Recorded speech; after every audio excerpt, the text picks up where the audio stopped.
आप देख रहे हैं सत्य हिंदी और मैं हूं आपके साथ कृति सिंह भदौरिया। आइए रुक करते हैं इस वक्त की बड़ी खबरों की ओर। वक्फ संशोधन अधिनियम को लेकर देश भर में राजनीति गरमाई हुई है। दोनों सदनों से वक्फ बिल को पास कर दिया गया है। कांग्रेस समेत अन्य विपक्षी दल और कई मुस्लिम संगठन इस बिल का विरोध कर रहे हैं। वहीं अब वक्फ बिल का मामला सुप्रीम कोर्ट भी पहुंच गया है। दरअसल कांग्रेस सांसद मोहम्मद जावेद ने सुप्रीम कोर्ट में याचिका दाखिल कर वक्फ संशोधन अधिनियम को चुनौती दे दी है। वक्फ संशोधन विधेयक पर कांग्रेस सांसद प्रमोद तिवारी का कहना है कि ये विधेयक लोकसभा और राज्यसभा में पारित हो चुका है। अभी इस पर राष्ट्रपति के हस्ताक्षर होने बाकी हैं और फिर इसे कानूनी लड़ाई से गुजरना होगा।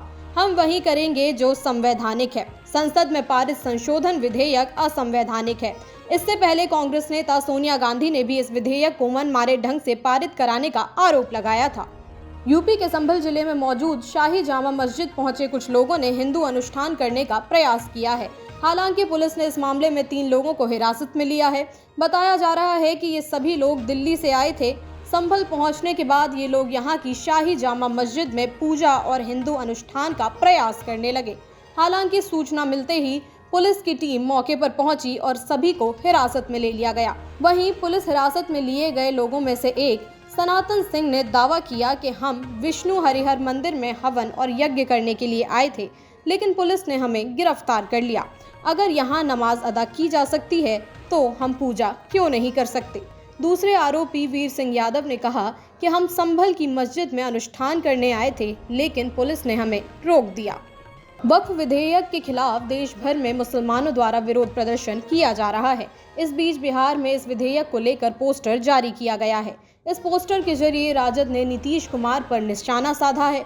दरअसल इस पोस्टर को राजद नेता आरिफ जलानी ने इस पोस्टर को जारी किया है। इस पोस्ट में नीतीश कुमार की 3 तस्वीरों का इस्तेमाल किया गया है, जिसमें एक तरफ नीतीश कुमार राष्ट्रीय स्वयंसेवक संघ के यूनिफॉर्म में हैं, दूसरी तस्वीर में नीतीश कुमार नमाज पढ़ते दिख रहे हैं और तीसरी तस्वीर में नीतीश कुमार हाथ जोड़कर खड़े हुए हैं। साथ ही इस तस्वीर में एक हरे रंग का गिरगिट भी दिखाई दे रहा है।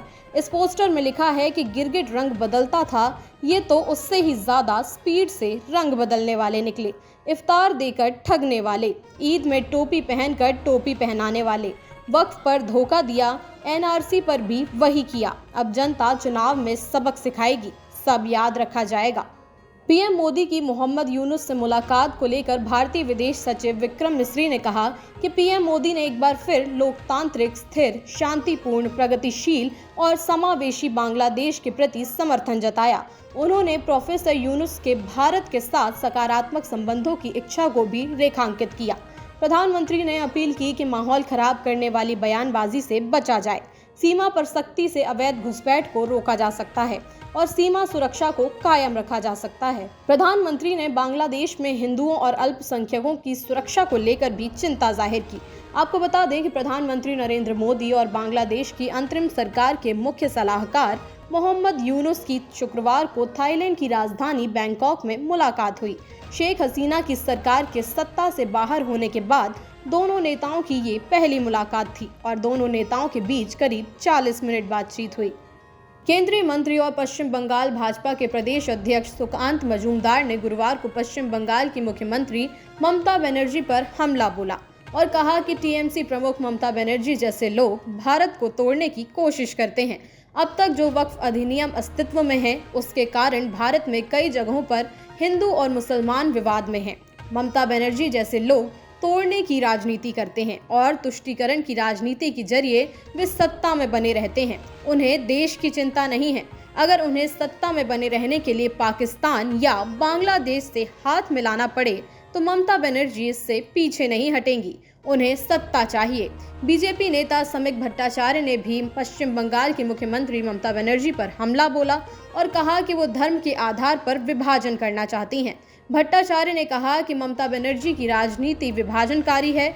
अगर वो और अधिक समय तक सत्ता में रहीं तो पश्चिम बंगाल पश्चिमी बांग्लादेश बन जाएगा। बॉलीवुड के दिग्गज एक्टर मनोज कुमार का 87 साल की उम्र में निधन हो गया है। सिनेमाई पर्दे पर भारत कुमार के नाम से मशहूर एक्टर शुक्रवार सुबह मुंबई की कोकिलाबेन अस्पताल में आखिरी सांसें लीं। मनोज कुमार के बेटे कुणाल गोस्वामी ने न्यूज एजेंसी एएनआई से बातचीत करते हुए बताया कि उनके पिता लंबे समय से स्वास्थ्य संबंधी परेशानियों से जूझ रहे थे। आखिरी वक्त में उन्हें ज्यादा परेशानी नहीं हुई और उन्होंने शांतिपूर्वक दुनिया को अलविदा कह दिया। बेटे ने बताया कि मनोज कुमार का अंतिम संस्कार शनिवार 5 अप्रैल को होगा। मनोज कुमार को श्रद्धांजलि देने के लिए उनके आवास पर बॉलीवुड का तांता लगा हुआ है। बॉलीवुड जगत के सभी सितारे नम आंखों से मशहूर एक्टर को श्रद्धांजलि देने उनके आवास पर पहुंच रहे हैं। कांग्रेस के राष्ट्रीय अध्यक्ष मल्लिकार्जुन खड़गे ने शुक्रवार को राज्यसभा में मणिपुर हिंसा की जांच की मांग की। साथ ही उन्होंने मणिपुर में चल रही स्थिति की पूरी जानकारी सामने लाने के लिए केंद्र सरकार से सदन में श्वेत पत्र पेश करने के लिए भी कहा। खड़गे ने राज्यसभा में कहा कि मणिपुर पिछले 2 सालों से हिंसा से जूझ रहा है और केंद्र सरकार राज्य में शांति कायम करने में नाकाम रही है। उन्होंने कहा कि इस हिंसा में 260 से अधिक लोग मारे गए हैं और 60,000 से ज्यादा लोग विस्थापित हो गए हैं। साथ ही उन्होंने ये भी बताया कि हिंसा का कारण मणिपुर की अर्थव्यवस्था बुरी तरह से प्रभावित हो चुकी है और जीएसटी संग्रह में गिरावट आई है। राज्यसभा में हुई देर रात तक चर्चा में नेता प्रतिपक्ष और कांग्रेस सांसद मल्लिकार्जुन खड़गे ने कहा कि सरकार सॉल्यूशन निकालने में विफल हो गई है। वहीं केंद्रीय गृह मंत्री अमित शाह ने अपनी बात रखी। शाह ने कहा, नॉर्थ ईस्ट में 2004 से 2014 तक कांग्रेस की सरकार रही, 2014 से 2024 तक बीजेपी की सरकार रही। नॉर्थ ईस्ट में 2004 से 2014 तक 11,327 हिंसा की घटनाएं हुई। मोदी की सरकार में पिछले 10 साल में 3,428 घटनाएं हुई हैं। ये पहली बार मणिपुर में नस्लीय हिंसा नहीं हुई है। मैं ये नहीं कहता हूँ कि उनके समय की तुलना में हमारे समय में कम हुआ, ये तुलना का सवाल ही नहीं है। उनके समय में भी कुछ कारण रहे होंगे, मेरे कारण मैं बता देता हूँ। अमेरिकी राष्ट्रपति डोनाल्ड ट्रंप की ओर से छेड़े गए दुनिया के सबसे बड़े टैरिफ वॉर में चीन वॉशिंगटन से भिड़ गया है। चीन ने अमेरिका को उसी के लहजे में जवाब देते हुए सभी अमेरिकी उत्पादों पर 34% का अतिरिक्त टैरिफ लगाने की घोषणा कर दी है। इससे व्हाइट हाउस में खलबली मच गई है। चीन ने शुक्रवार को घोषणा की कि वो 10 अप्रैल से सभी अमेरिकी वस्तुओं पर 34% का अतिरिक्त टैरिफ लगाएगा।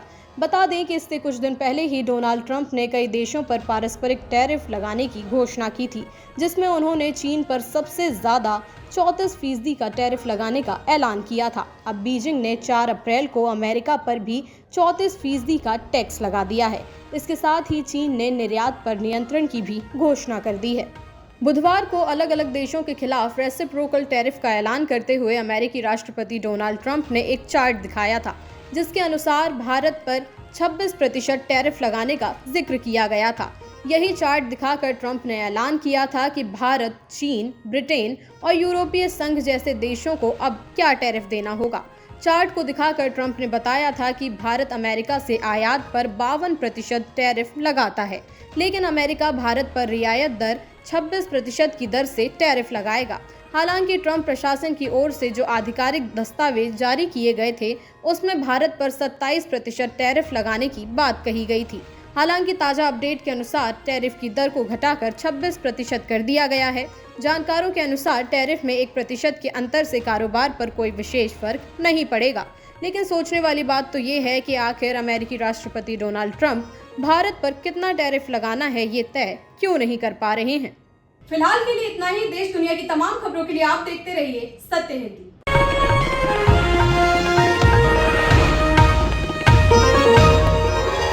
Copyright disclaimer under Section 107 of the Copyright Act 1976. Allowance is made for fair use for purposes such as criticism, comment, news reporting, scholarship, and research. Fair use is a use permitted by copyright statute that might otherwise be infringing.